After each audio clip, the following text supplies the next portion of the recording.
Christ before the Ancient of Days, July 20.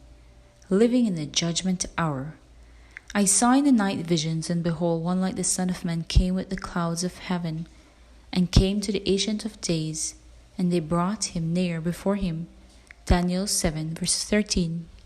After his ascension, our Savior began his work as our high priest.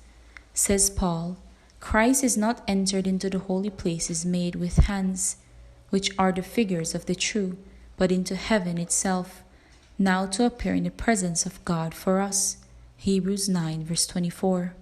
For 18 centuries this work of ministration continued in the first apartment of the sanctuary. The blood of Christ pleaded in behalf of penitent believers, secured their pardon and acceptance with the Father, yet their sins still remained upon the books of record. As in the typical service, there was a work of atonement at the close of the year. So before Christ's work for the redemption of men is completed, there is a work of atonement for the removal of sin from the sanctuary.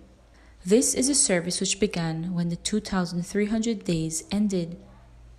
At that time, our high priest entered the most holy to perform the last division of his solemn work, to cleanse the sanctuary.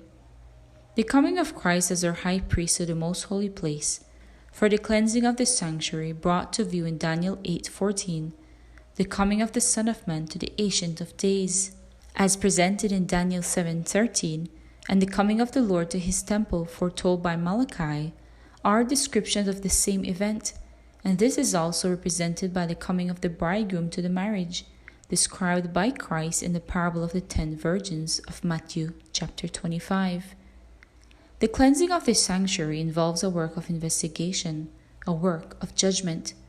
This work must be performed prior to the coming of Christ to redeem his people, for when he comes, his reward is with him to give to every man according to his works. In the day of final reckoning, position, rank, or wealth will not alter by a hair's breadth the case of anyone. By the all-seeing God, men will be judged by what they are in purity, in nobility, in love for Christ. A devotional by Ellen G. White, The Faith I Live By.